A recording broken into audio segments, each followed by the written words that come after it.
Matt just bought a new box of ginger snaps, and he told me I couldn't have any. But I know that he knows that I'd probably take one anyway. I know that he knows that I know he would take a ginger snap, so I've replaced the bag inside the box with claymore mines that are triggered to go off even with the slightest vibration. It's simple game theory that he would have replaced the bag with explosives set to go off as soon as I touched it. Fortunately, I knew exactly where he keeps his backup stash of ginger snaps. I well understood that he understood where my backup ginger snaps were located. That's why I had moved them off-site to a secret underground laboratory miles away from here and miles beneath the surface of the Earth. I knew all about Matt's secret laboratory. That's why years ago I started paying off one of his scientists, preparing for this exact moment. He'll be delivering the backup ginger snaps any minute now. I am well aware he had a scientist on his payroll for my laboratory, but that scientist met his fate long ago. Now I have a sniper trained at the front door, ready to fire as soon as it is open. Matt would have realized long ago that I'd been paying off the scientist, and he would have killed him. Probably replaced him with a sniper or something waiting at my door. Kinda crazy like that. That means the only ginger snaps available to me are the ones in this house. Which means... Oh my god.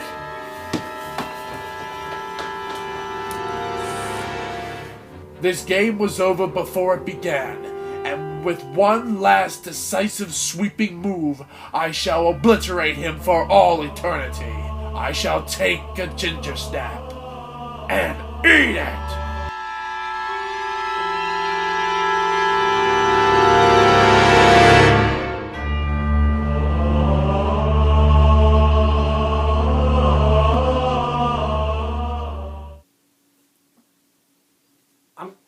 I'm gonna sit down.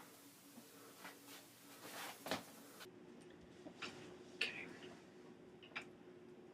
Matt, please sit down. We have to start the review.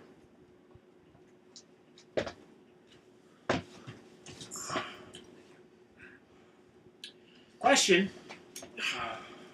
That opening joke. What did it have to do with the movie we watched today? Oh, you mean American Psycho 2? All-American Girl? Yes, the very same. Nothing. Nothing. Nothing at all. Okay. Follow-up question.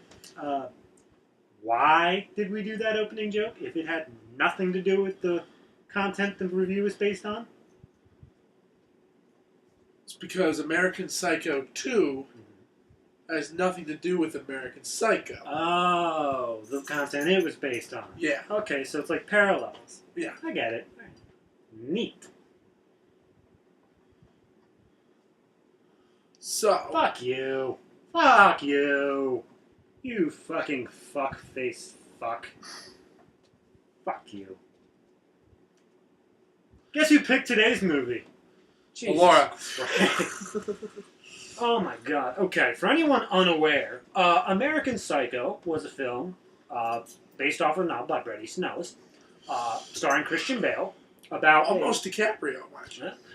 About a possibly serial killer who is just disillusioned with the entire yuppie culture and therefore goes on a possible killing spree of those around him. The whole idea of the story, it's a commentary and critical analysis on the 80s yuppies. Yes. How they never looked at anything, never took took everything for granted, yada, yada, yada. The whole ending of the movie, spoilers, in case you are really big on that. Spear fingers. They left it up to debate on, did he actually kill these people? Or kill anybody for that matter? Or was it all just in his mind? He really wanted to do it, but he never did. There's a lot of clues throughout the movie go either way. Yeah, exactly. It's purposeful misdirection in a very good way. That's why I like it. I like the movie more than the book. It was hugely controversial, but very much popular. It almost received an NC-17 because of the three-way sex scene.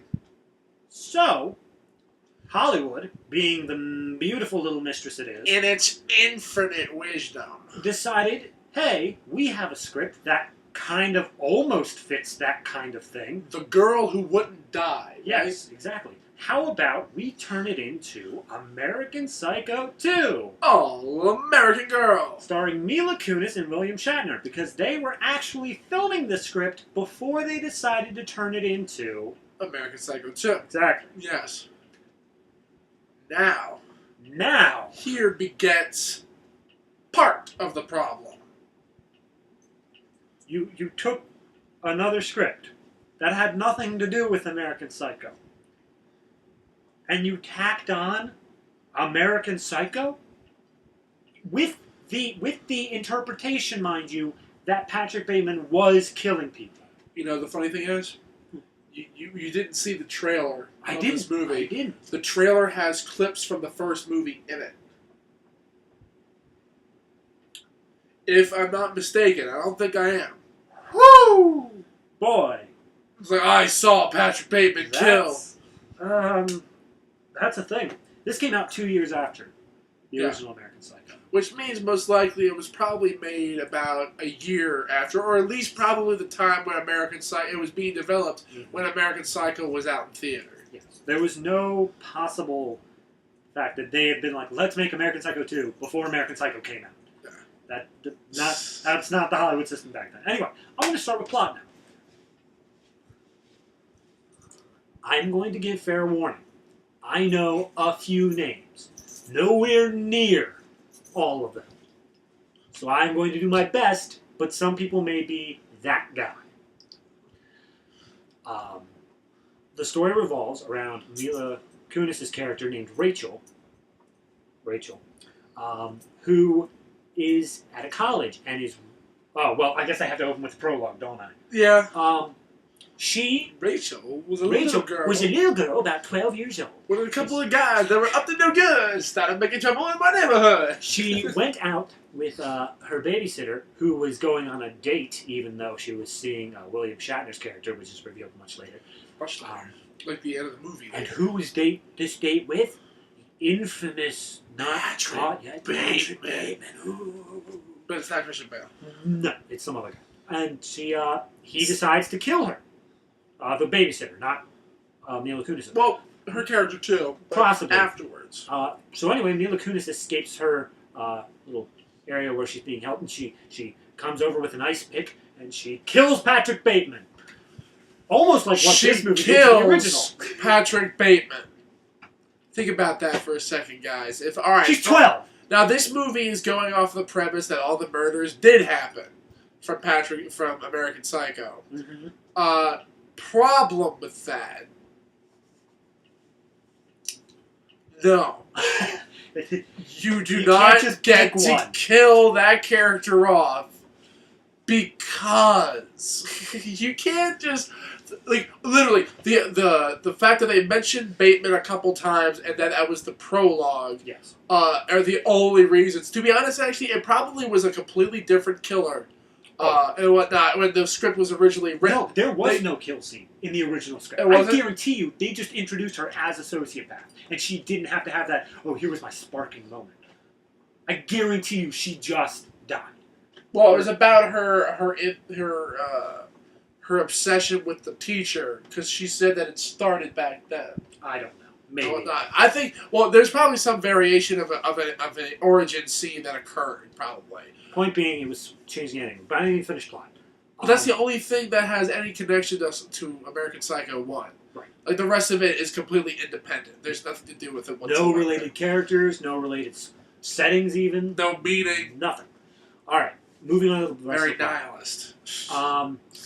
Mila Kunis' character is going to college in criminal behaviorology.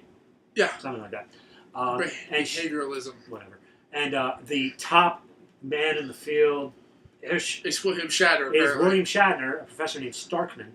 And apparently you haven't seen Hannibal. There is a record being kept that 9 out of 10 of his teaching assistants all get a job at Quantico, an FBI major institution place. If you see Criminal Minds or Silence of the Lambs or any major serial killer shit, you will know about Quantico. So she really is aiming for this teaching aides or teacher's assistant position. But there are 3 other people in the running: rich dude, snobby girl, black guy. Token characters. Each one of them has their own little kitsch. Snobby girl's actually sleeping with the professor, which is giving her an edge up. Wide knees. So she ends up killing all of them in order to secure her spot in the teaching assistant. And it doesn't even worse. Well, that's what I'm going to get to. So once William Shatner's character... Oh, she also goes to a psychiatrist throughout this for some reason. One time.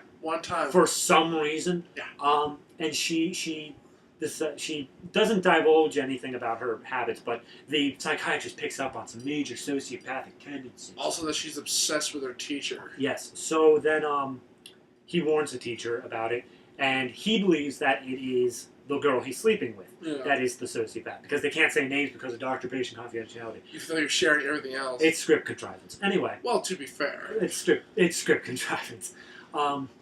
So from that point on, when they see that she had hung herself, even though it was Mila Kunis' character doing it, they believe that all the problems were done. It's like, all right, she's done. But he goes into a major depression because he believes that it's his fault she died.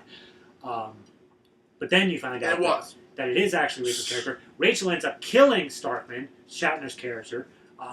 Blowing him out the window. I'm still confused as to how that happened. Kills like a few other people along the way, along with all three of the classmates. Everyone that she's going to kill is already dead. It goes full on bonkers. And this is only halfway into the movie. Everyone she's already killed is dead. And nobody else will die for the rest of the movie. Shatner died with about a half an hour to go in the film. So, from then on, her parents come to visit. Of course, Shatner isn't around anymore. Oh, the whole reason she killed him was because there wasn't the teacher's assistant anymore, because he was stricken with grief, because he caused the killing. Jesus Christ, I need to go over so much. But you're going to be mine, Bill. Was it Bobby? Bobby, you're mine. I love you, what Bobby. What are you doing? Get out of my house. Bobby, I wore this revealing dress and everything. So your dead girlfriend's jewelry. Then her parents visit for some reason. She ends up talking to the psychiatrist, who's just like, wait a minute, I thought you were dead because he told me that she hung herself. Because we have here a failure to communicate. So then the psychiatrist goes to the cops and is like, look, something's up with this girl. I can't get a hold of my friend Bobby. Everything's going wrong. So then we find out that she isn't actually the real Rachel Newman. She killed Rachel Newman and took her place so that she could get into this college so she could spend time with the professor. And get the teaching assistant job so she can get to Quantico and become a secret agent. Yeah. We didn't actually even get to know her real name. No, they never say her real name. Which, to be propped. Okay. Did the same thing with Hard Candy. So then, towards the end of the movie, she's moving the bodies for some reason.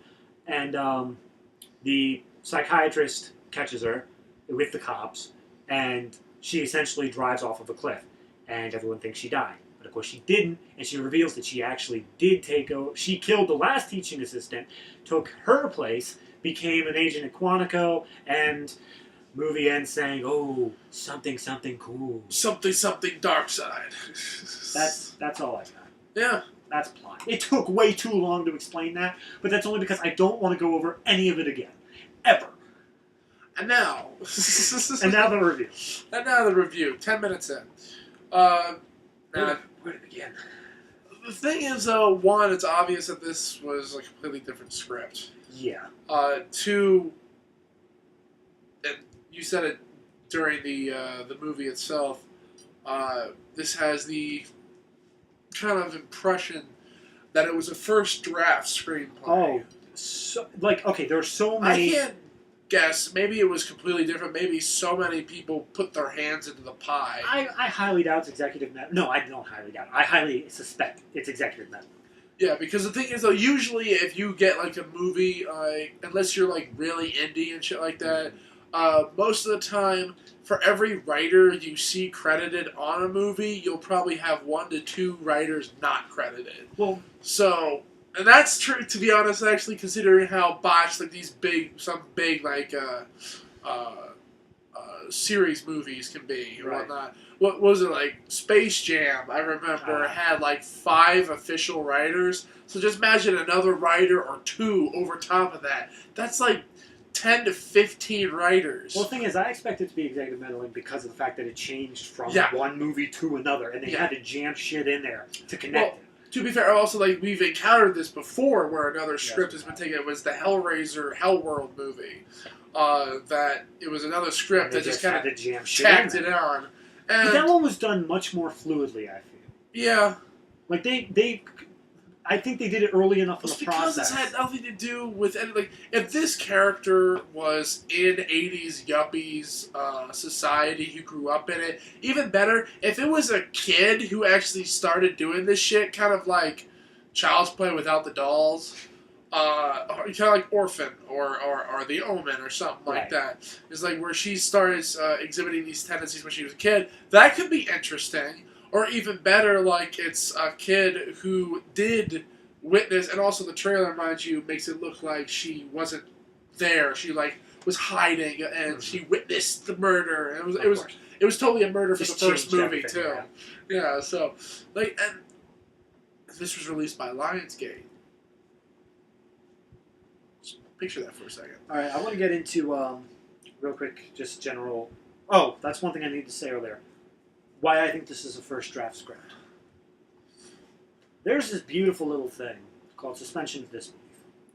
It means you can give up a lot of logic for the sake of a good story. Boiled down, that's pretty much what it is. Fine. You want to breathe on Mars? Breathe on Mars. You want to go light speed? Go light speed. They braved on the moon. Do all this stuff. Fine. And we'll take it for a good story. But when your shit is actually getting in the way of the story being told, where it just makes no sense at all, then I have a problem. And the biggest problem that this movie had in that regard is that nobody ever found any of these bodies until the very end. When none of them were moved at all. One of the people were killed in a library. In the school's library, most likely, if not the public library. And he is just sitting there on the desk for, we determined, at least 96 hours. Like 4 days, he's just been there. Just an ice pick in the back of his head, or if the ice pick was removed, then a gaping hole. He's decaying. He would be decomposing at this point. And there's a security guard who's killed, and he's just left in his guard post. Yeah, you'd imagine that the person who would come to take his shift, you know. And the funny thing is, we find him dead at the guard post the next day. Like, he had been there overnight. Like, nobody came through that parking lot in that time. Maybe it was a weekend. I don't know. No matter what it was, that is inexcusable.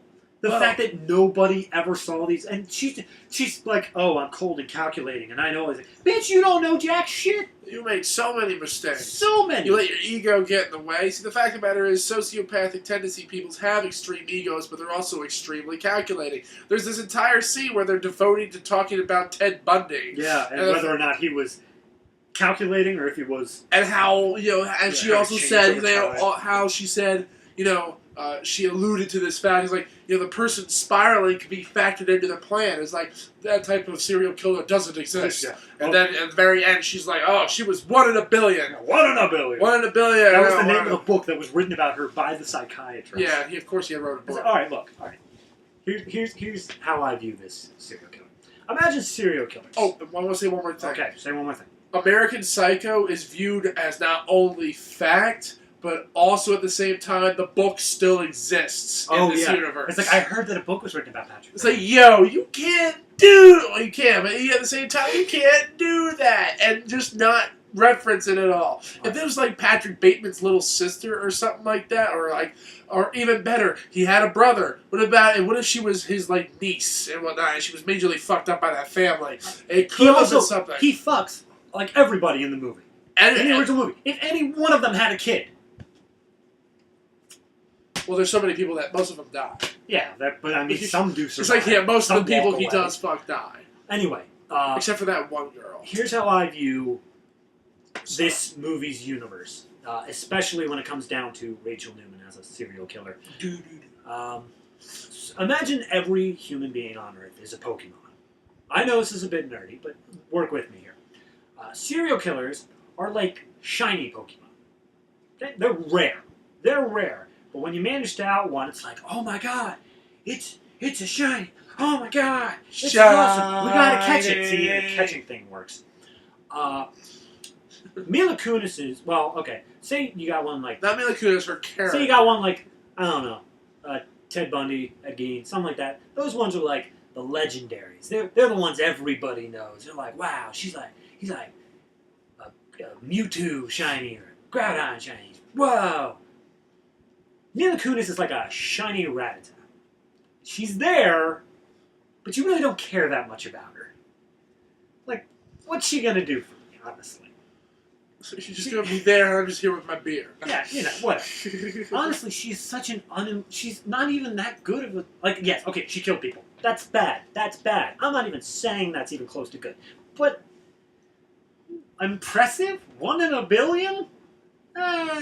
She was not even half as good as Patrick Bateman. And Patrick Bateman was his killing was all over the goddamn place. Yeah. The reason that he was able to get away with it, if in this universe he actually did, is because he had taken an apartment and basically made it into his own slaughterhouse. I have 2 problems. One, in the way she kills at least. One, she keeps the 2 dead bodies. Every other dead body she gets rid of.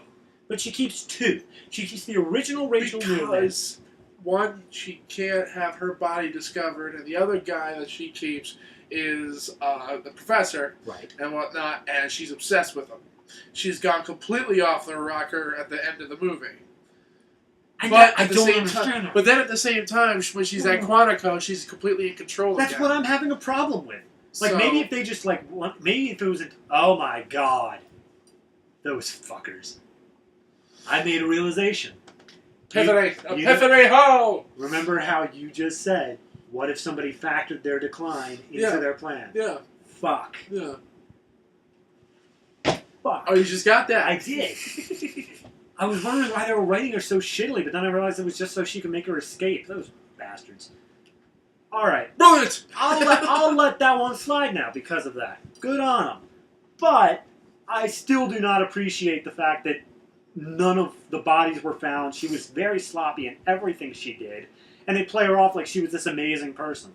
The only reason she got away in the end is because the psychiatrist didn't say, hey, security, she's literally right here. The only murder that she got away with pretty well was the guy Bryant, because she had laid down a tarp and everything. And I'm guessing she was going to go and dispose of the body, but she didn't even dispose of the bodies well. She dropped him off in the woods. She shoved the guy's mop through his head. I'm gonna actually stop on that because through his mouth. That was one of the murders that I actually hated in the movie. Brian's death. He was a rich kid. She killed him by strangling him with a condom. I don't know how strong those condoms are, but point being, and then she says, she laid a rib for her. Pleasure. She killed him by strangling him with a condom, but she had a tarp laid down on her bed already for him. No blood. Well, any bodily fluids, any bodily fibers. Saliva. Alright, I'll take that. Skin cells, hair. I'll take it. But then why didn't she do it for anything else? Secretions. Anything else. Anything at all. It's because the people who she wrote didn't this, do it for the secretary that she first killed. It's because she didn't do it for the last of the 2 kids who wrote she didn't do it for the guard. She didn't do it for the screenplay. janitor. She didn't do it for Rachel. I've never read a book on the subject in their life. Literally, Rachel's body, the original Rachel, was just open in a body bag in her closet for the entire semester. It wasn't even a body bag. It was like a bag that was like... It was like one you would rent tuxes in. Yeah, I've actually got one of them and whatnot, is to carry suits around. Yeah. And so, it's just, how did you get up and zoop? Oh, and they never even explained that. Did the zipper explode from gases expanding or something? No, it was just funny. Really? It's supposed to be funny. Yeah, it's supposed to be. Alright, do you have anything in particular you want to say? Yeah. Because I have a particular thing I want to say. Well, you go first. Okay. You got more fuel. Fuel for the rage. Let's talk about soundtracks. Yeah. What American Psycho accomplished, this movie did not. I want you to think back to American Psycho's soundtrack. Huey Lewis and the News. Whitney Houston. Now, whether or not you like them, it was A-list music. It was real music. Is that Donald Trump's car? This movie thought, oh yeah, that movie that we're supposedly based off of had a whole lot of popular music. what can we afford for $30?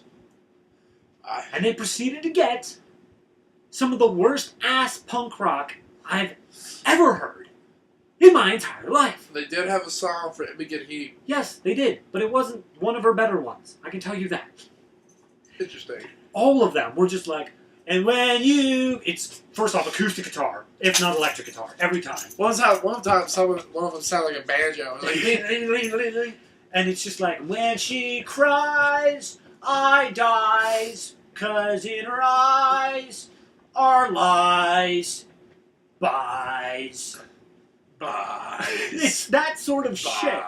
It is the worst fucking shit I have heard. And then when it comes to just scene music, just like instrumental shit, it's fucking Scooby-Doo. Yeah, it's Scooby-Doo. Like, you just imagine the hijinks that are about to happen while she's sneaking around. It's like, zoink, Scoob! And the funny thing is, sometimes the music, and we came to this realization, sometimes the music during some of the scenes, especially the scenes where she actually kills people, it's very Dexter. Oh, extremely. And the funny thing is, this movie came out even before the very first Dexter book was written. It was like 4 years before Dexter even came out, and so 3 years before the book. So, we know where the idea for Dexter came from, everybody. The girl who wouldn't die. That sounds like a 50s B movie. It does. It's the I've always remembered the movie The Brain That Wouldn't Die. It's MST3K. Watch it. It's also a funny movie starring Rachel Lane. But thinking back to the plot, if you cut out everything that had to do with Bateman, thinking back to the plot, it does seem very like 50s-ish B movies sort of quality. It's just been sitting on ice for the last in the 30 back years. corner of their bookshelf. Like, it's like, we have nothing. Actually, even better, it's like, we need a B movie and all this stuff. What's this? This was covered in dust. Oh, wow! Yo, Jerry, let's do this one! Oh, let me see that. Oh, hey, this reminds me a lot of that American Psycho thing. Oh, we could do that too. Oh, do it! Billy! It's fucking terrible. Alright, that's all I have to say for soundtrack. Say something about something you liked, or didn't like, or fuck you. I'm still pissed. Good times. Good times. No, some of the music was all hijinksy to a point where I'm like, is this an episode of Monk? Like, but it had the very sort of like mid-2000s sitcom sort of feel. The person who directed this has worked with the composer before. No, that was the editor. The editor has worked with the composer in a fairly funny short video that is on YouTube called Boyfriend Latte. And it's pretty funny. It's not bad. It's like, no! Why would you do that? Give it a watch. Oh, it's so good. But this movie has none of that. No. None. Like, the thing is, one of the things, alright, this movie was shot in like, what, 20 days? Yes, a 20-day shoot. Alright, 20 days. 20 days to shoot this.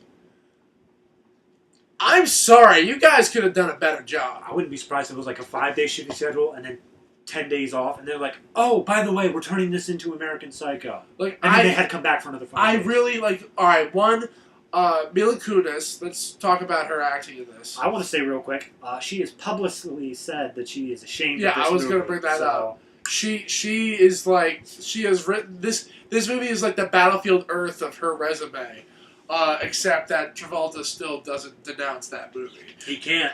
He was the full force behind it. Well, he can't because also L. Ron Hubbard, but that's a whole other can of worms. Scientology! Whole other can of worms. But, the thing is, one of the things that I have with the movie is that with her acting, now, Mila Kunis I consider to be a good actress. Recently. Yeah. Within like the last 5 years, give or take. This was, we looked it up, it was during season 4 of That 70s Show. Yeah. So she was about 19 years old. And to be honest, actually, like, is an all candidness and whatnot, is Mila Kunis a very desirable sex icon in this world? Yes, at the same time. But the thing is, at the same time, Marilyn Monroe was too, but she was a fucking great actress. So the thing is, Mila Kunis, the first time that I really saw, I mean, besides the fact that she does great as Meg Griffin on, Meg Griffin on this Family Guy. So I would say Forgetting Sarah Marshall. Looking through here, she doesn't do a lot, but that's the first one she really pops up in. That movie. Max Payne. Fuck that movie. Nah, she was decent in the Book of Eli. Mm-hmm. I really thought that it was Black Swan. Black Swan's where she really shot up, but I think she got to the prominence that allowed Black Swan to happen with like Book of Eli and Forgetting Sarah Marshall. Yeah, Max Payne was just a bad movie overall. Ted, she was funny in. I liked her in Oz and the Great and Powerful. Right. But at the same time, though, I liked her, but she wasn't good in that movie. She was so ill-casted. Right. Sam, what you doing, buddy? Anyway, so that's... The last bit I want to say is, and this has to do with the acting, and I'm pretty much wrapped up at this point, it's William Shatner. Oh! William Shatner, there's one scene, and not even the whole scene, like the last 2/3 of this scene, where he literally was Shatnering up the set, and it was wonderful. But the thing is, like, the first time I saw him, I'm like, alright, let's see him eat the scenery. He did. Nope. He was playing it straight professor. He was very much... I wanted him to have like the same attitude he has when he's like the Priceline negotiator. He's like, you know what? Like I would have loved that. I would have been so entertained by this movie. You don't even know. And the funny thing is, it was still playing to the cartoonish aspects of some of the old movie. How about that? Yeah.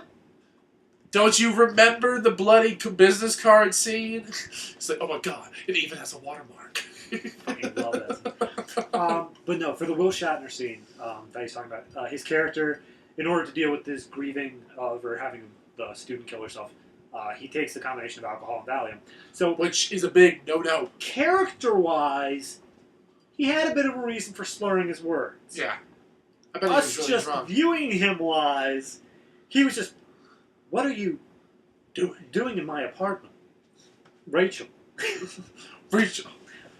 I can't have you here anymore. Here in this village of Anatevka. He did do it. He did do it the one scene earlier when he's talking to the psychiatrist. He's like, "Does this phone call fall under doctor-patient confidentiality?" And I'm like, I did the thing. It's like she's dead. She hung herself. I'm like, oh, Shatner. All right, I'm at a point, I've never considered Will Shatner to be a good actor. I've never considered him to be a good actor. Like, ever. You know, the funny thing is, after he finished his stint on Star Trek, he was, like, broke and lived out of his car. Like, it is nutty, really, when you think about it. But at the same, that was before cons, really, were around. Cons! I'm going to Comic-Con! Why have no one's made that joke yet? I'm sure someone has got to have made that joke, yeah. I cannot be the first. Will Shatner just walks into his panel, welcome to our Comic-Con! Yeah! The crowd goes wild, there's like waves. Hey, have you seen some of the diehard Trekkie fans? There was literally like protests of the second movie because he was not in it. Are we done? Overall, this movie... Okay, final thoughts. Yeah, this movie really, for what it's worth, isn't much. I don't think this movie is worth the amount of money they probably paid to make this movie. I'll look that up real quick. You keep talking. But overall, the experience was kind of painful, mainly because the writing was very stagnant, and Mila Kunis is not good in this movie. She's so annoying at certain points, but I don't entirely blame her. Because I've seen her play crazy before. And Black Swan is my big thing. Alright, that's sad. Alright, I hope that really is not the actual amount. Because it's estimated so they don't entirely know. Oh, according to IMDb, this movie cost about $10 million. No way it was worth what it was printed on. No, I want to say one thing. Go ahead. You know the movie that came out, Selma? It just came out. Really great movie. I consider it to be the best movie that came out last year. Mm-hmm. The movie was made for $2.1 million. And that's You could have made difference in 5 inflation. of those with that amount of money. Oh my god. all right. That's probably more than the original American Psycho cost. I wouldn't think so, but I wouldn't be surprised either. Then again, it's estimated and IMDb is a glorified Wikipedia, so we don't know. All right, my final thoughts on this. Why? Fuck you. First of all, Fuck you. If you haven't seen our Bad Kids Go to Hell review, I have very much the same attitude. And it's almost straight because it seems to follow almost the same sort of, like, beats to it. It's like, oh, here's a bunch of people are dying, it's punk-y, it takes place in a school. It's got a lot of the same tropes to it, but at the same time, this movie managed to hit a very weird kind of bad. A lot of times the bad we see here is low production value, or just terrible writing, or something like that. This one manages to hit a bad in the fact that, A, the story makes, like, no sense. And even the sense it does make, it's not a good story. It's nowhere near interesting. But also the fact that just because of the name, it had to relate to American... Why? I understand money. Don't get me wrong. We gonna jump on the bandwagon. I understand money in movies. I get that. There's a reason there's 4 Transformers movies when people stop watching it, too. I get it. But I've never understood the immediate sequel. And this was direct-to-video, too. This didn't even get a theatrical release. So how big of a release were they, or how big of a money grab were they really hoping to get with this? It's because they realized no one else was going to watch it. I think all they really wanted in the end was, like, they expected, oh yes, 10 years from now it's going to be coming in the double package thing. And we'll be able to make our money back that way. 10 years, Lionsgate barely survived. Yeah. I don't know. When it comes down to this movie, ignoring the fact that it is American Psycho licked, if we were just to view it by itself, ignoring the previous movie necessarily exists, I would say that it's a bad film, but not unwatchable. If they removed everything Bateman related, it'd be okay. The characters are fucking terrible, but it'd be okay. But since it has to relate to American Psycho, fuck it. It's a tarnish now on the American Psycho franchise, the fact that they want to do that. And apparently there's a show coming out. Maybe. Who knows? Alright, that's it. That was our review on American Psycho 2, All-American Girl.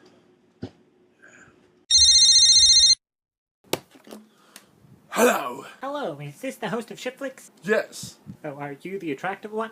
Well, that's subjective. No, it isn't. Well, then yes. Yes, I am. Oh, thank God. Look, I'm a psychology major at an important university. Well, that's good for you. I've watched through your entire video backlog, particularly ShitFlix. Okay, yeah. And I've come to the conclusion that your co-host is a dangerous sociopath who needs to be stopped. He's a violent killer who cannot be predicted. You don't say. It's true. Listen, David, get away from Matt now. It's only a matter of time. Oh. Don't worry about that. I got it covered.